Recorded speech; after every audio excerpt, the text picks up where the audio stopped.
Assalamualaikum warahmatullahi wabarakatuh.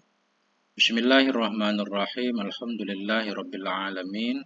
Allahumma shalli ala sayyidina wa nabiyina Muhammad wa ala ali sayyidina Muhammad amma ba'du. Teman dan sahabat semuanya yang senantiasa menyimak Gundul Mantul, semoga semuanya senantiasa dalam lindungan Allah dalam keadaan sehat walafiat. Amin ya rabbal alamin. Kita lanjutkan belajar membaca memaknai kitab Ayyuhal Walad karangan Hujjatul Islam Imam Ghazali rahimahullah. Alhamdulillah kita sampai di halaman 65. Qala al-musannifu rahimahullah wa nafa'ana bi ulumihi amin ya rabbal alamin. Ayyuhal walad, wahai anakku, al-baqi mimma sa'ilika ba'duha masturun di musannafat. Bermula yang tersisa dari pertanyaan-pertanyaanmu itu, bermula sebahagiannya pertanyaan itu ditulis dalam karangan-karanganku. Fatulubuhu sammata. Karena itu cari olehmu akannya sebahagian di sana di dalam kitab-kitab saya. Jadi murid beliau ini anak di sini maksudnya murid beliau mengajukan banyak pertanyaan kepada Imam Ghazali, sebahagian sudah beliau jawab di atas. Kemudian beliau menyatakan sebahagian dari pertanyaanmu itu nggak perlu dijawab karena jawabannya sudah ada dalam karangan-karangan saya, karangan beliau maksudnya, khususnya yang berkaitan dengan kitab tasawuf seperti Ihya, Minhajul Abidin, Bidayatul Hidayah dan lainnya. Jadi beliau mengihalah, artinya sebahagiannya kamu bisa mencari jawaban di sana. Wa kitabatu ba'dhi haramun, dan bermula menulis sebahagiannya jawaban terhadap masalah-masalah itu haram. Adapun sebahagian dari pertanyaanmu itu ada yang tidak bisa dijawab. Dalam arti haram menulis jawabannya. Kenapa bisa haram? Karena ibarat kata-kata mungkin tidak bisa mewakili jawaban. Nah, karena ada hal-hal yang tidak bisa dipahami dengan ungkapan, dengan ibarat. Makanya haram menulisnya. Takut yang membacanya salah paham. Ya, mungkin ini murid beliau bertanya tentang hal-hal yang berkenaan dengan mukasyafah atau dengan ilmu zuk, ya, ilmu rasa. Di mana ilmu itu nanti akan dirasakan oleh setiap orang seiring berjalannya waktu sesuai dengan pengalaman masing-masing. Karena ibarat tidak bisa menjelaskan hakikatnya. Sama seperti Imam Ghazali memberikan contoh, kan seseorang anak kecil bertanya tentang bagaimana manisnya gula. Susah untuk dijelaskan manisnya gula.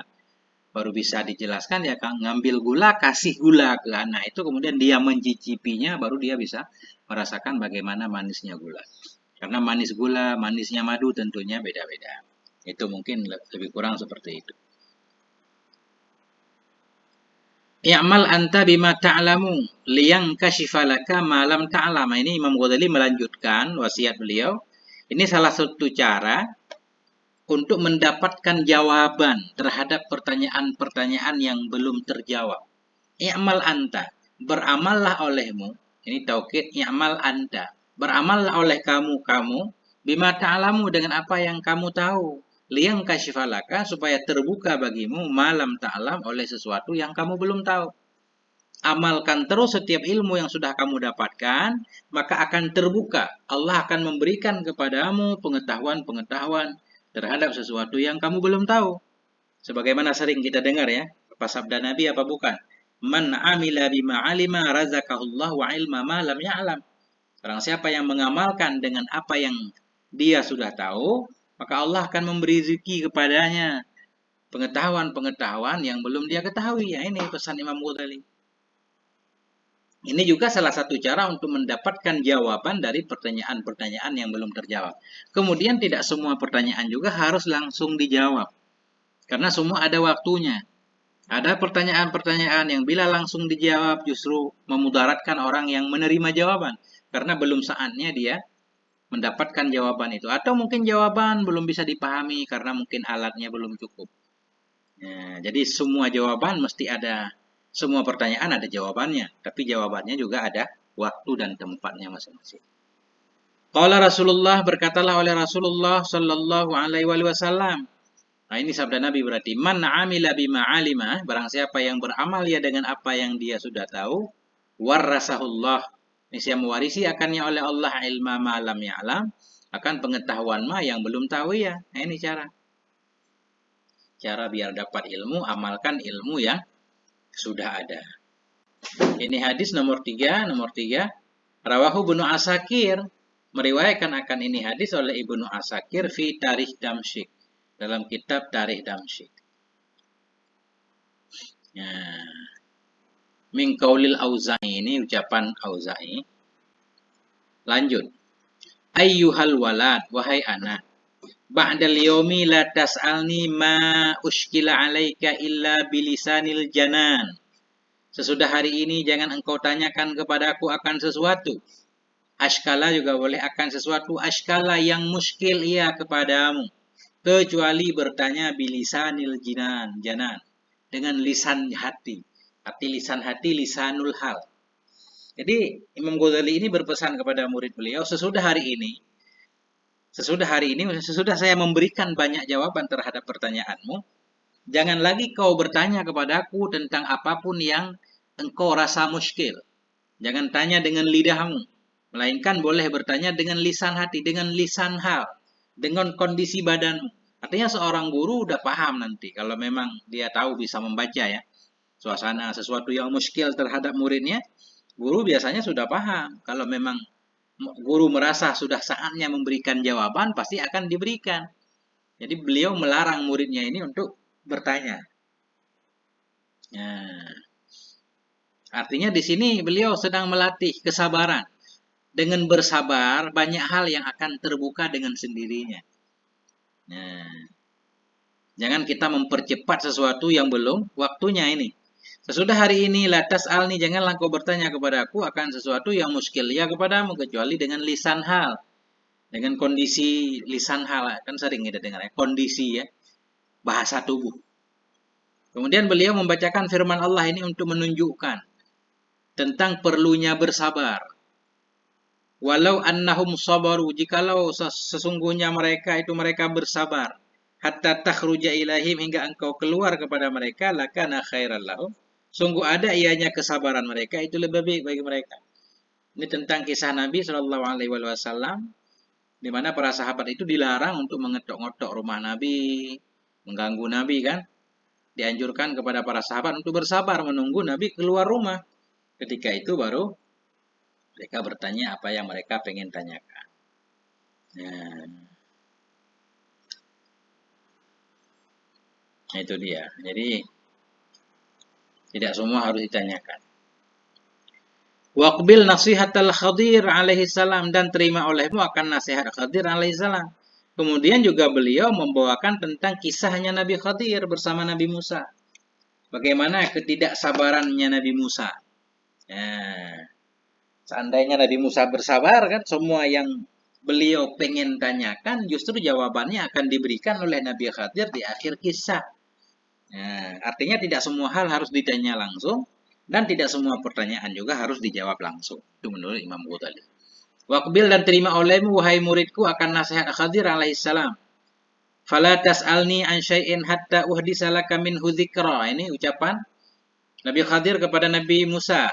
Janganlah engkau bertanya kepadaku tentang sesuatu hatta uhdisa, hingga aku menceritakan untukmu darinya sesuatu, zikra akan sebutannya. Jangan tanyakan kepadaku tentang sesuatu hingga nanti aku akan menceritakan kepadamu. Cuma ketika itu Nabi Musa mohon maaf lupa beliau, sehingga 3 kali bertanya. Padahal sudah dilarang bertanya kan. Ya, kenapa engkau merusak perahu? Kenapa engkau membunuh anak itu? Kenapa engkau tidak minta upah dan seterusnya. Wala tasta'jil hatta tablugha awanah. Janganlah engkau buru-buru hingga engkau sampai akan waktunya.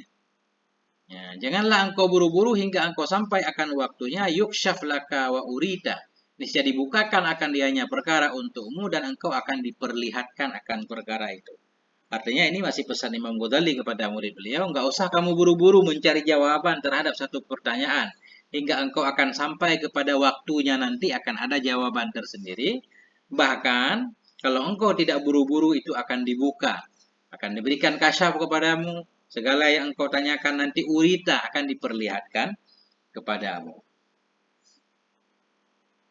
Jadi atas ta'jil ini janganlah engkau buru-buru dalam mencari jawaban hingga engkau sampai akan waktunya. Ada waktunya, jawaban itu ada waktunya.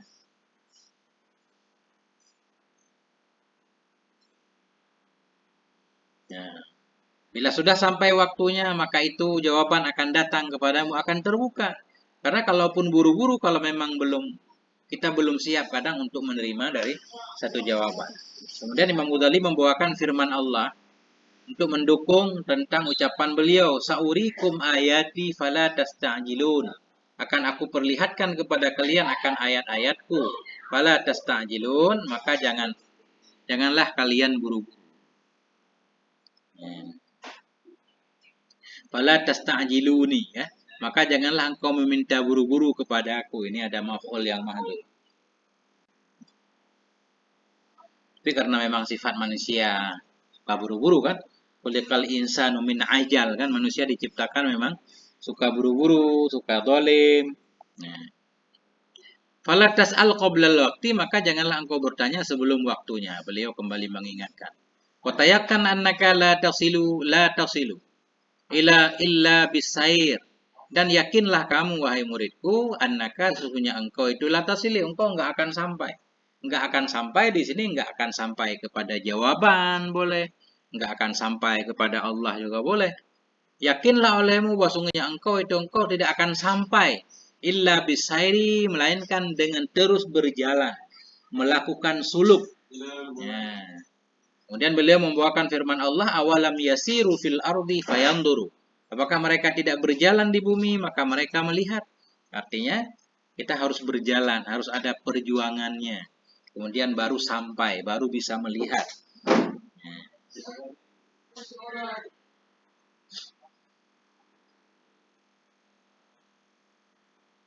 Artinya di sini melihat satu jawaban, kalau kita ikat dengan kisah di atas, melihat jawaban itu tentunya sudah menempuh perjalanan untuk mencari jawaban itu sendiri.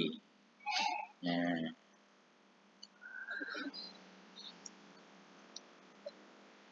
Kemudian, ayyuhal walad, wahai anak, billahi demi Allah, beliau bersumpah untuk menguatkan ucapan beliau.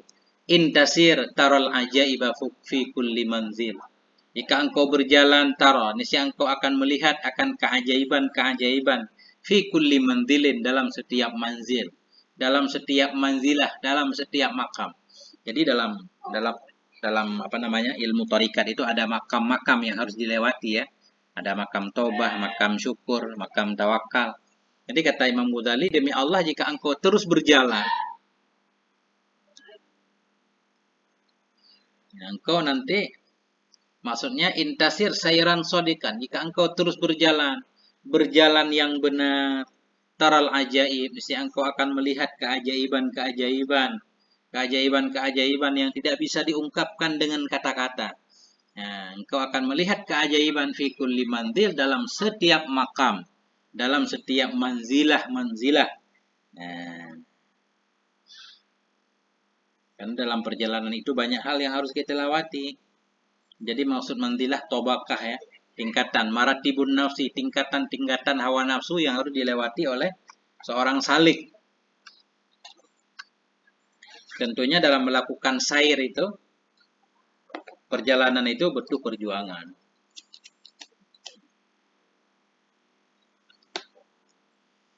Kemudian beliau melanjutkan, wabzul ruhaka, keluarkan olehmu, wabzul, keluarkan olehmu akan ruhmu. Ya, jadi maksud keluarkan olehmu akan ruhmu, kamu harus benar-benar bekerja keras, giat, semangat. Ya, itu maksudnya.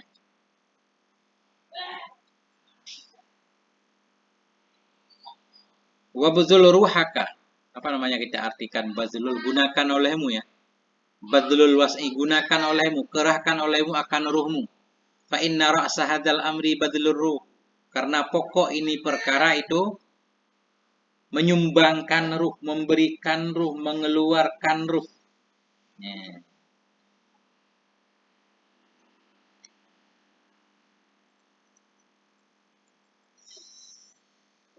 Nah, kerahkan olehmu akan ruhmu, karena bahwa sungguh pokok ini perkara untuk sampai kepada tahapan mukasyafah tadi, mendapatkan jawaban dari pertanyaan-pertanyaan yang berkenaan dengan zuk wajdan, itu perlu mengerahkan ruh, perlu kegigihan dalam perjuangan. Nah, termasuk juga membersihkan jiwa raga dari segala macam yang tidak baik. Kama qala Zunnun al-Misriyu rahimahullah. Sebagaimana berkatalah oleh Zunnun al-Misri rahimahullah li ahadin min talamizatih, bagi salah seorang dari murid-murid beliau. Nah, ada murid-murid Zunnun ini yang pengen ikut Zunnun, pengen menghadam beliau. Ternyata beliau tidak menerima sembarang orang untuk jadi muridnya. Beliau berkata, "In qadarta ala badlir ruh," jika kamu mampu untuk mengeluarkan ruhmu, fata'ala, maka marilah ikut saya, boleh.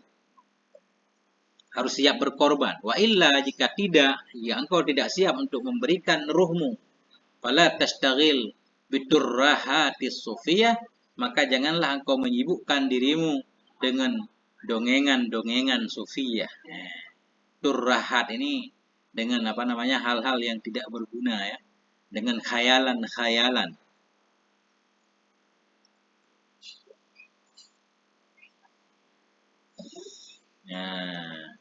Nah itu dia.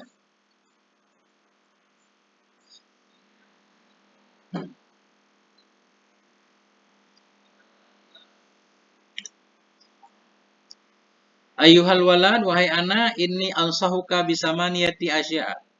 Sungguhnya aku akan memberikan nasihat kepadamu dengan 8 perkara. Beliau menambahkan, yaqbalha minni, terima olehmu akannya 8 perkara dariku.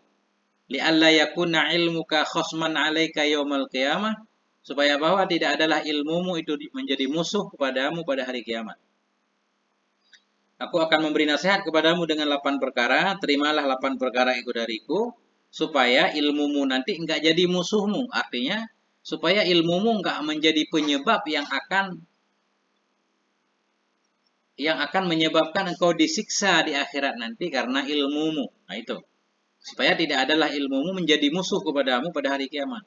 Musuh dalam arti gara-gara ilmu yang tidak kita amalkan. Mungkin salah satunya, justru kita akan dihukum oleh Allah. Ta'malu minha arba'atan wa tada'u minha arba'atan.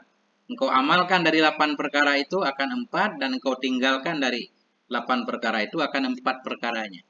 Beliau memberikan 8 nasihat, 4 nasihat untuk diamalkan, 4 nasihat untuk ditinggalkan. Amal lawati tada'u, adapun bermula allati.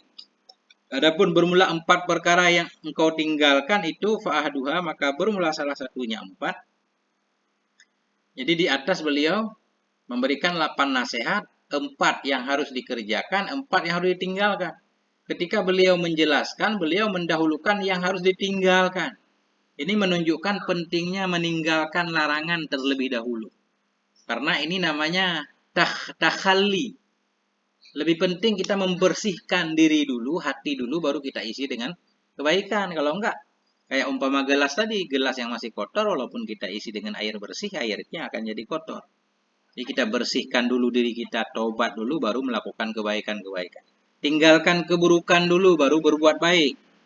Karena meninggalkan keburukan lebih susah. Orang susah untuk tidak korupsi, yang punya peluang untuk korupsi, susah untuk tidak korupsi. Tapi untuk umrah setiap tahun itu perkara yang mudah. Artinya meninggalkan maksiat itu lebih berat. Adapun bermula allati yang engkau tinggalkan itu, maka bermula yang pertamanya itu alla tunadhira ahadan, bahwa tidaklah engkau berdebat akan siapapun fi mas'alatin, dalam satu masalah, mastata'ta, selama engkau mampu. Beliau melarang muridnya untuk berdebat dalam satu masalah. Menahan diri untuk tidak berdebat dalam permasalahan apapun. Apa alasannya beliau melarang murid beliau untuk berdebat? Beliau memberikan alasannya. Ya. Li'anna fiha afatan kasirah. Karena dalamnya munadharah. Nah, kan? Jadi fiha kembali ke masdar tunadhirah. Karena sungguhnya dalamnya munadharah itu afatan kasirah, ada bahaya, penyakit yang banyak. Banyak penyakit dari berdebat. Bisa menyebabkan, kalau kita menang, bisa menyebabkan takabur, sombong. Kalau kita kalah nanti kita bisa menyebabkan dengki misalkan. Wa ismuhuma akbaru min naf'ihima, dan dosanya munadharah itu lebih besar dari manfaatnya. Tentunya ada pengecualian dalam kondisi-kondisi tertentu. Kemungkaran nggak bisa dihilangkan kecuali dengan munadharah. Atau satu bid'ah nggak bisa dilawan kecuali dengan munadharah. Itu beda lagi. Ini bicara secara umum. Munadharah itu bahayanya banyak. Wa ismuhuma, dan dosanya munadharah itu lebih besar dari manfaatnya. Manfaatnya ada. Kenapa beliau menyatakan dosanya lebih besar dari manfaat? Idhiya manba'u kulli khuluqin zamim. Karena bermula dianya munadharah itu sumber dari tiap-tiap akhlak yang tercela. Akhlak yang tercela itu banyak muncul dari akibat berdebat tadi. Contoh kata beliau, karya iwal hasad. Seperti ria. Ria ini orang yang menang dalam berdebat biasanya ria. Wal hasadi, dan seperti dengki. Ini dengki dialami oleh yang kalah. Orang yang kalah dalam berdebat biasanya timbul kedengkian. Ya kan? Ya, iri. Dendam malah. Iri kepada yang menang. Wal kibri, seperti ketakaburan, ini dialami oleh orang yang menang. Wal hikdi, dan seperti dendam dialami oleh orang yang kalah. Wal adawati, dan seperti permusuhan. Ini permusuhan boleh saja dialami oleh keduanya. Yang menang memusuhi yang kalah memusuhi yang menang. Wal mubahati, berbangga-bangga. Ini yang biasanya dialami oleh yang menang. Wa ghairiha, dan lain-lainnya penyakit. Banyak penyakitnya. Ini singkatnya seperti itu aja penjelasan. Namun beliau mengecualikan, tidak melarang munadharah, melarang semuanya, enggak. Naam, kendati pun demikian, law waqa'a mas'alatun bainaka wa baina khasmin. Kalau terjadilah oleh satu masalah di antaramu dan di antara seseorang atau di antara satu kaum masyarakat, wa kana iradatuka fiha an tudhiral haqqa, dan adalah keinginanmu padanya masalah itu bahwa engkau tampakkan akan kebenaran, wala tudayyi'a, dan bahwa tidak hilang ianya, kebenaran. Nah,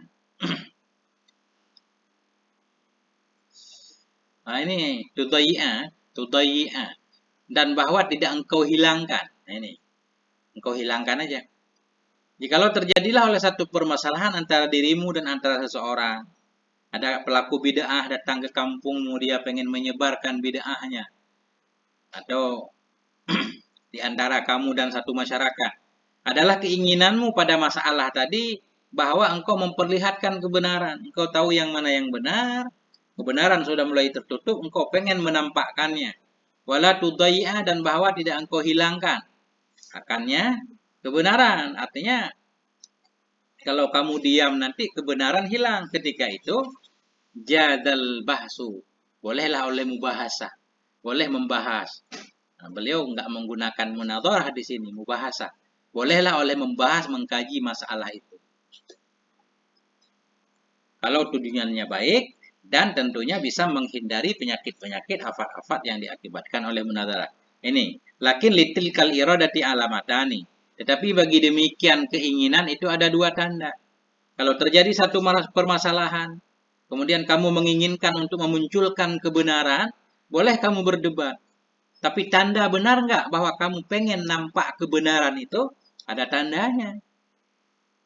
Nah, tetapi untuk demikian keinginanmu memperlihatkan kebenaran dan supaya kebenaran itu enggak hilang, itu ada tandanya. Ihdahuma, bermula salah satu dari keduanya dua tanda. Allah tufarriqa baina ayyan kashifal haqqu ala lisanika atau ala lisani ghairik.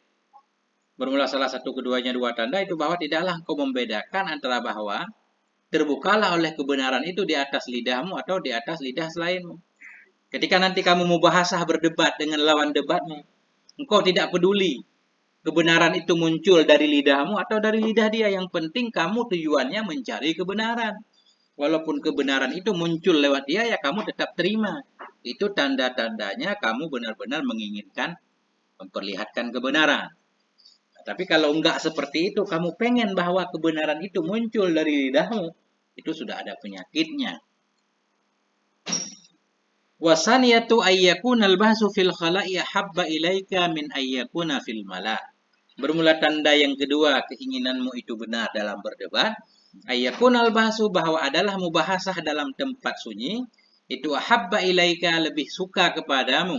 Min ayyakuna, dari bahwa ada ianya mubahasah itu dalam khalayak ramai. Karena kalau orang tujuan mencari kebenaran, ya lebih baik dalam tempat tersembunyi kan. Biar nggak ada pamernya.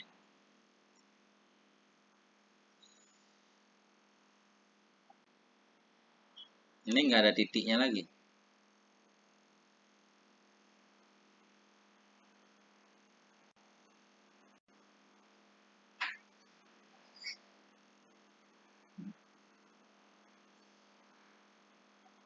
Wasma, dengarkan olehmu wahai muridku, ini azkurulaka huna faidatan. Sungguhnya aku akan menyebutkan untukmu di sini akan satu faedah. Ada satu faedah yang aku akan menjelaskan kepadamu. Alam, ketahui olehmu anna su'ala anil muskilati aradu maradil kalbi ila tabib. Ketahuilah bahwa sungguh bertanya tentang kemuskilan-kemuskilan itu membawa penyakit hati kepada dokter. Jadi kata beliau, kamu perlu tahu, bertanya tentang hal yang muskil, itu umpama kita membawa hati kita yang sakit kepada dokter untuk diobati sakitnya. Jadi orang yang bertanya itu seperti orang yang sakit. Datang dia mencari jawaban, mencari obat terhadap penyakitnya. Wal jawabu lahu sa'yun li islahi maradhi. Dan bermula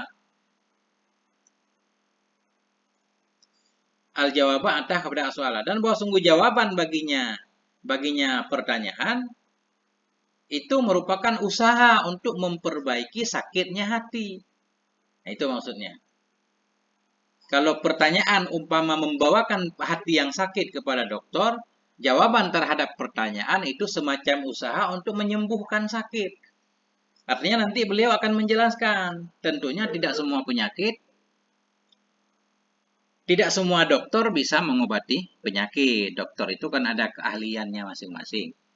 Nah, kemudian juga tidak semua penyakit bisa diobati. Dokter tentunya paham ini penyakit sembuh apa enggak. Kalau ada peluang sembuh diobati. Kalau memang sudah kronis banget, kadang nggak manfaat obat, nggak akan diobati. Begitu juga jawaban terhadap satu pertanyaan. Perlu kita lihat dulu pertanyaannya bagaimana, kondisinya apa, orang yang bertanya tujuannya apa, dan seterusnya. Mungkin insya Allah di pertemuan-pertemuan selanjutnya atau di bacaan selanjutnya akan kita lanjutkan. Ini sudah maghrib nih, saya baca menjelang maghrib. Sampai di sini moga ada manfaatnya. Mohon maaf atas segala kekurangan. Wallahu a'lam bishawab. Walhamdulillah wal afwa minkum. Wassalamualaikum warahmatullahi wabarakatuh.